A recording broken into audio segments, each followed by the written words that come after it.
People understand me so poorly that they don't even understand my complaint about them not understanding me. It is perfectly true, as philosophers say, that life must be understood backwards. But they forget the other proposition, that it must be lived forwards. The greatest hazard of all, losing oneself, can occur very quietly in the world, as if it were nothing at all. No other loss can occur so quietly. Any other loss, an arm, a leg, $5, a wife, etc., is sure to be noticed. I see it all perfectly. There are two possible situations. One can either do this or that. My honest opinion and my friendly advice is this: do it or do not do it. You will regret both. Marry, and you will regret it. Don't marry, you will also regret it. Marry or don't marry, you will regret it either way. Laugh at the world's foolishness, you will regret it. Weep over it, you will regret that too. Laugh at the world's foolishness or weep over it, you will regret both.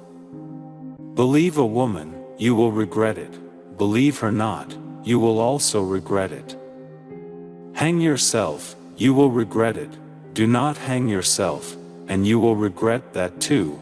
Hang yourself or don't hang yourself, you'll regret it either way. Whether you hang yourself or do not hang yourself, you will regret both. This, gentlemen, is the essence of all philosophy. The Bible is very easy to understand. But we Christians are a bunch of scheming swindlers.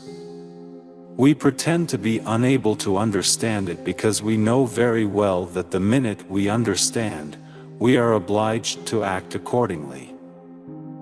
In addition to my other numerous acquaintances, I have one more intimate confidant. My depression is the most faithful mistress I have known.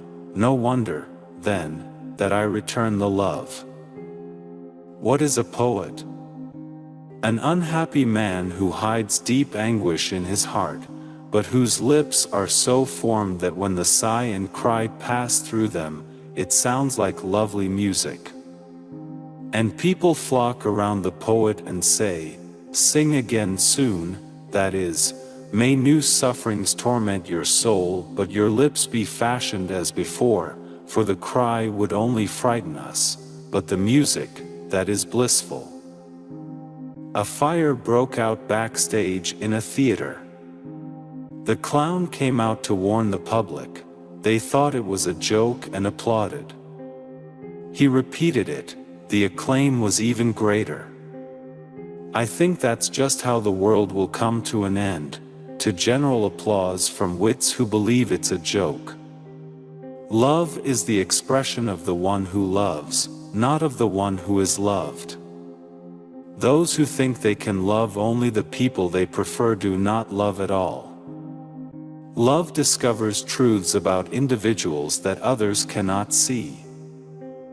If I were to wish for anything, should not wish for wealth and power, but for the passionate sense of the potential, for the eye which, ever young and ardent, sees the possible.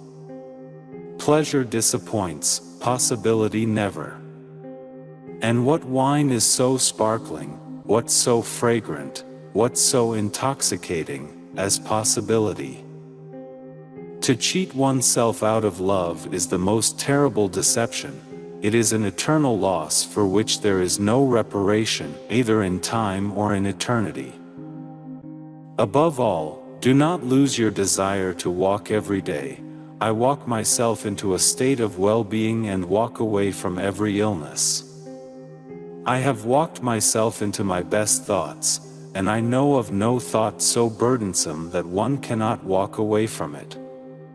But by sitting still, and the more one sits still, the closer one comes to feeling ill. Thus, if one just keeps on walking, everything will be all right. The proud person always wants to do the right thing, the great thing. But because he wants to do it in his own strength, he is fighting not with man, but with God.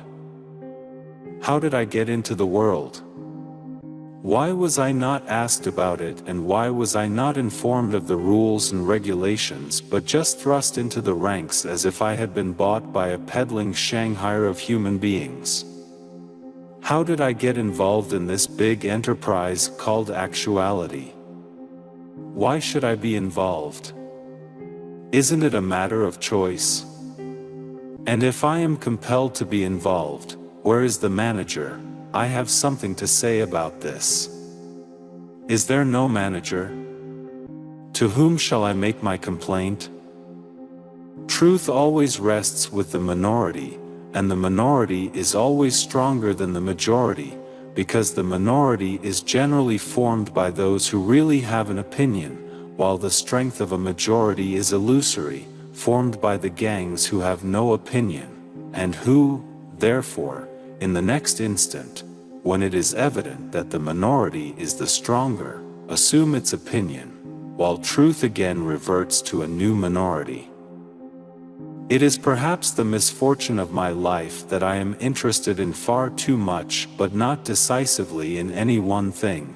All my interests are not subordinated in one but stand on an equal footing. I have just now come from a party where I was its life and soul.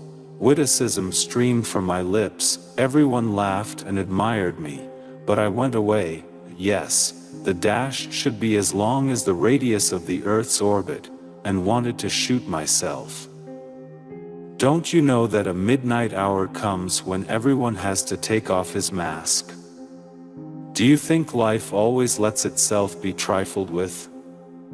Do you think you can sneak off a little before midnight to escape this? One must not think slightingly of the paradoxical, for the paradox is the source of the thinker's passion, and the thinker without a paradox is like a lover without feeling, a paltry mediocrity. How absurd men are! They never use the liberties they have, they demand those they do not have. They have freedom of thought, they demand freedom of speech. If there were no eternal consciousness in a man, if at the bottom of everything there were only a wild ferment, a power that twisting in dark passions produced everything great or inconsequential, if an unfathomable, insatiable emptiness lay hid beneath everything, what would life be but despair? Listen to the cry of a woman in labor at the hour of giving birth. Look at the dying man's struggle at his last extremity, and then tell me whether something that begins and ends thus could be intended for enjoyment. The matter is quite simple.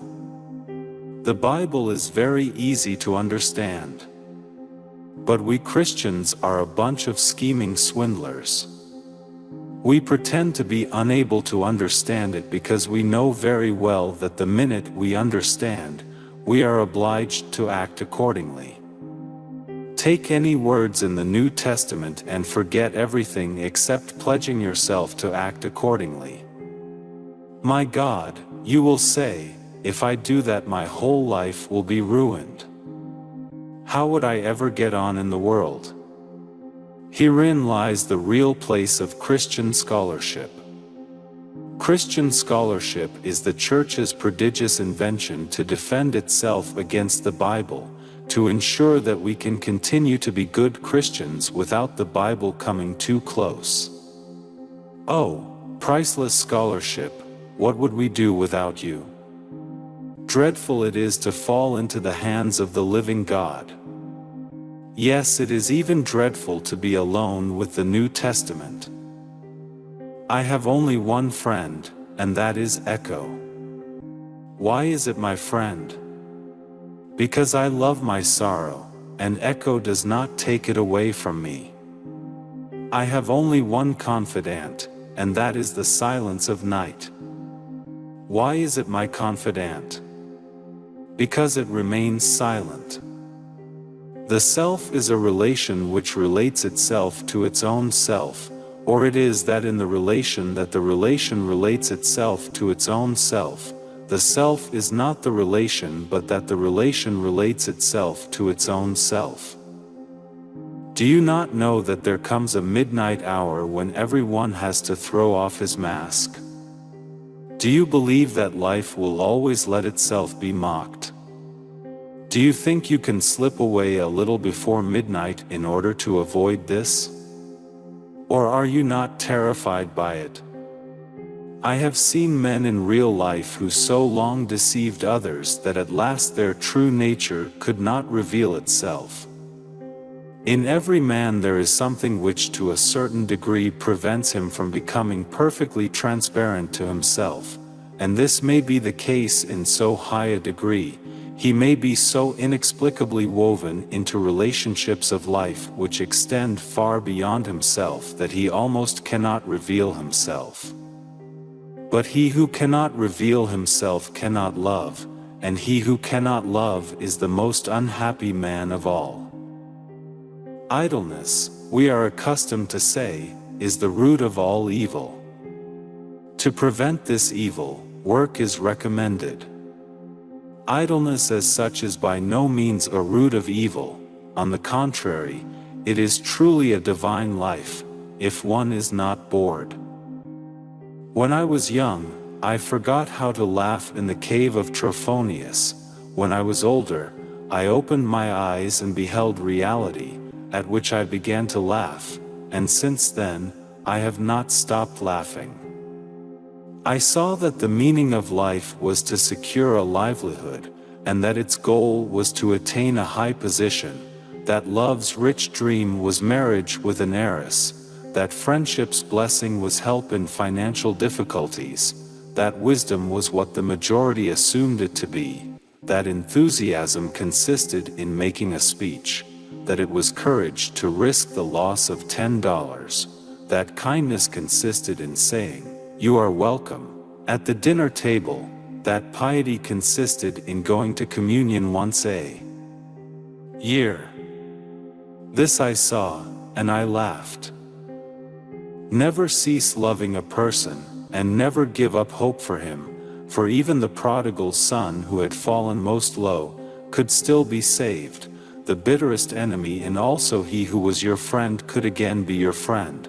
Love that has grown cold can kindle.